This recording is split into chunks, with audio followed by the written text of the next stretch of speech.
Mga kababayan, magandang hapon po ng Lunes. Meron po tayong urgent na update sa lagay ho ng ating panahon. Ako po muli si Kuya Francis.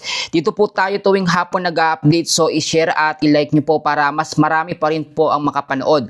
Sa ngayon po ay nakataas na po sa yellow warning ang kanlurang bahagi ho ng ating bansa. Yung mga lugar na apektado po ng habagat o southwest monsoon. Samantalang ang LPA naman na minomonitor natin kahapon o kagabi ay nasa loob na po ng ating Philippine Area of Responsibility. Yan pong makikita nyo na yan na iniikutan po ng habagat o humahatak sa hanging habagat ay isang low pressure area na katamtaman hanggang sa high chance ang category para ma-develop po bilang tropical depression o mahinang bagyo. So alamin natin lahat ng mga detalye. Ngayon po unahin muna natin yung mga lugar po na apektado ng orange warning. Biglaan po ito, kanina lamang po ito itinaas dahil nga po sa walang tigil po na pag-uulan dulot po ng habagat o southwest monsoon. So kung makikita ho ninyo, meron ho tayo ngayong hapon hanggang sa gabi hanggang bukas ho ng hapon na 100 to 200 mm sa dami ho ng pag-uulan. Orange warning po ito ha. Dito po yan sa may Benguet, sa parte ho ng La Union, Pangasinan, Zambales at Bataan. Kaya po walang tigil ang mga pag-uulan at lalo pang lumalakas dahil po sa iba't ibang mga dahilan at mamaya i-explain ko po sa inyo. Meron naman po tayong 50 to 100 mm sa dami ho ng pag-uulan. Parte pa rin po ng Ilocos Sur sa may Abra, Tarlac kasama ho ang Pampanga, ang Bulacan, Metro Manila, Rizal, Cavite, Batangas at Occidental Mindoro. Pagdating naman po bukas ho ng hapon ng Wednesday ho, Wednesday, Martes hanggang Wednesday, ito po, meron po tayong 100 to 200 mm sa dami ng pag-uulan pa rin sa may Benguet, La Union, Pangasinan, Zambales, Bataan at Occidental Mindoro. Bukas din ho ng hapon hanggang sa Wednesday, meron din na 50 to 100 mm sa dami ho ng pag-uulan. Yan, i-zoom in ko na lamang po para makita nyo yung mga lugar. Sa may Ilocos Sur, Tarlac, Pampanga, parte ho ng Bulacan, Metro Manila, Cavite, Batangas, Rizal, Laguna at Antique. Yang mga lugar ho na binanggit ko, late na po na i-anunsyo na walang pasok dahil patuloy nga pong inoobserbahan ang epekto ng habagat o southwest monsoon. Ngayon po, bakit nga ba biglang bumugso at lumakas ang habagat na dapat po ay nasa stage na o nasa proseso na po ng paghina, o dapat mangyari na yung tinatawag natin na monsoon break. Ito po ang pinakadahilan. Unang-una, lumalakas ulit at bumubugso ang habagat dahil po sa mga bagyo na nasa loob at nasa labas ng ating bansa. Sa kasalukuyan, meron tayo ditong isang minomonitor na sama ng panahon. Ito po yung LPA na nasa labas ng ating PAR, bukod pa yung nasa loob ng ating Philippine Area of Responsibility. Yan yung mga dahilan kaya lumalakas hong habagat o southwest monsoon. Bukod sa mga bagyo, yun nga po sinabi ko, low pressure area ang nagpapalakas at humahatak po sa habagat o southwest monsoon. Isa pang dahilan, kaya po ang habagat ay lumalakas ng biglaan na lamang, hindi ho kasi siya steady na lamang, o hindi maintain yung bilis ng habagat. Talagang lumalakas ho yan. Nagkakaroon ho yan ng mga pagbugso.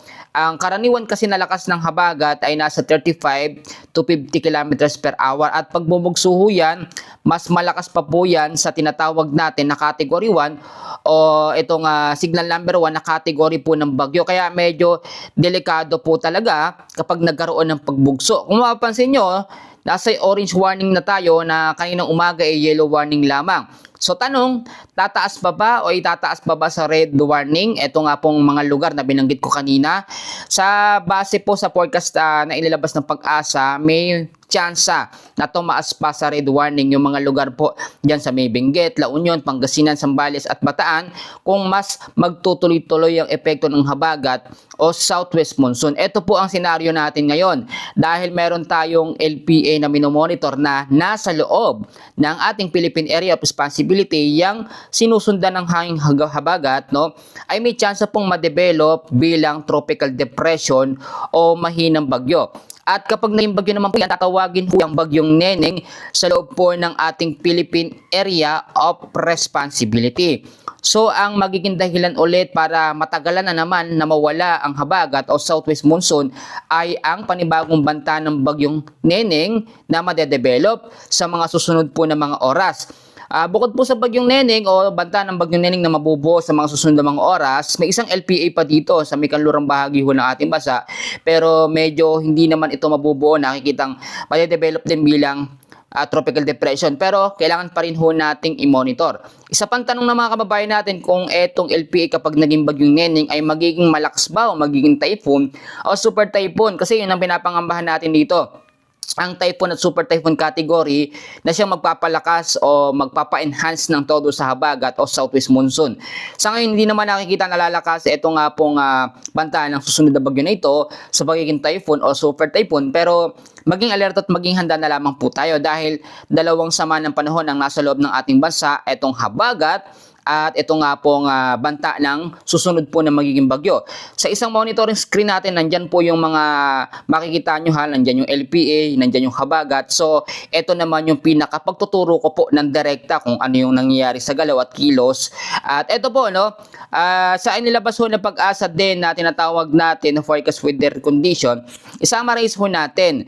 Sa area ho ng Ilocos Sur, La Union, Pangasinan, Zambales at Bataan, hanggang bukas ho ng hapon hanggang sa Wednesday, asahan natin ang cloudy skies with scattered rains and thunderstorms at mga occasional rains dahil po sa patuloy na epekto ng habagat o southwest monsoon. Sa parte ng Metro Manila, Cordillera Administrative Region, Ilocos Norte, Batanes, Cagayan, Nueva Vizcaya, Nueva Ecija, Tarlac, Pampanga, Bulacan, Cavite, kasama ho ang Laguna, Batangas, Rizal at Occidental Mindoro ay patuloy na makakaranas din ng maulap na kalangitan na mayroon pong scattered rains and thunderstorms dahil sa habagat o southwest monsoon. Dito sa nalalabing bahagi ng Visayas at Mindanao, localized thunderstorms naman ang posibilidad na magpaulan po sa mga lugar na yan. So maging handa po tayo dahil kabilaan yan. Ang malaking bahagi ng Luzon, sobrang maulan, pero sa Visayas at Mindanao, hindi masyadong nakakaranas dahil hindi naman naapektuhan ng habagat o southwest monsoon. Ang pinakakalaban po natin dito ngayon ay hindi po yung mga low pressure area o bagyo na nasa labas ng ating bansa. Yung habagat po na talagang napakalawak po ng saklaw at tumatagal talaga ng 1 hanggang 2 linggo. Actually, mas pangangatlong linggo na nga po itong habagat o southwest monsoon at nakikita naman natin tuloy-tuloy ang epekto. So, kailan ba hihina ang habagat o southwest monsoon? Dahil marami tayong mga kababayan ang sobrang naapektuhan na po. Ang habagat po ay hihina kapag wala pong bagyo na pumasok sa ating Philippine Area of Responsibility sa loob po ng 3 hanggang 5 araw. Pataas ho yan. Pero kung kada araw naman may mga LPA, kahit nasa labas po yan ng ating par o mga tropical depression, kahit nasa labas ng ating par, naaapektuhan ang habagat o southwest monsoon. Kasi yung nagiging direksyon ng habagat o southwest monsoon ay papunta sa silangan. So, the more na hinahatak po ng sama ng panahon sa labas at sa loob ng ating bansa, itong habagat, mas lumalakas ho siya. Paano ba lumalakas ang habagat? Kapag yung hangin po nito ay tumama sa mga bundok ng Sierra Madre, alam naman natin yung mga kabundukan natin marami, no? Pag tumama ang habagat dyan, yung tubig na dala po ng habagat o southwest monsoon galing po sa West Philippine Sea o Indian Ocean ay lumalaglag po o bumubuhos sa mga lugar na naapektuhan ito. Kaya nga po at bigla tayong itinaas ngayon sa orange warning dahil po sa biglang bugso po ng habagat o southwest monsoon. Ang monsoon break naman ho, no, ay ganito. Hindi masyadong tumatagal, pero yun yung pagkakataon para tayo ay mag-asikaso, maglaba at mag-ayos na ating mga bahay. Kasi sinabi ko na ang habagat ay nagsisimula naman talaga June hanggang September. August pa lamang po ngayon at ang amihan naman may nagtanong sa atin kung kailan magsisimula. October po hanggang sa February. Yun po ang ating pinaka-update dyan sa habagat at kung hanggang kailan po ito mananatili sa ating Philippine Area of Responsibility. Sa pagkakataong ito, itong panibagong banta ng sama ng panahon kapag naging Bagyong Neneng na po ito at ang magiging direksyon naman po nito ay pa northwestward sa parte o lalapit po yan sa parte po ng extreme northern Luzon. Bagamat hindi naman yan nakikita na lalakas sa pagiging typhoon o super typhoon, posible ang tropical depression hanggang tropical storm na category. So magkakaroon ng dagdag na puwersa ang habagat at mas marami pong mga pag-uulan ang atin pong aasahan. Alam nyo, tulad na ang sinabi, mas nakakatakot ang habagat o southwest monsoon dahil meron itong dobleng effect, no? Meron minsan mahina, minsan naman sobrang lakas dahil sa kanyang pagbugso. Ang double effect po nito ay yung sama ng panahon na nagpapahatak, humahatak ho sa kanya, nagiging koneksyon yon ng habagat o southwest monsoon para yung sama ng panahon ay makadagdag ng persa dito sa habagat o southwest monsoon. Kaya nga sinasabi natin, kahit hindi naman ganun kalakas ang hangin ng habagat, sobrang dami naman o sobrang haba naman ang mga pag-ulan na ibinibigay nito. Kaya pag narinig ho natin na umiiral ang habagat o meron tayong habagat update, asahan na natin ang mga pagbabaha, lalo na po sa mga low-lying areas. Kaya kinakailangan po ay magdoble ingat ang ating mga kababayan.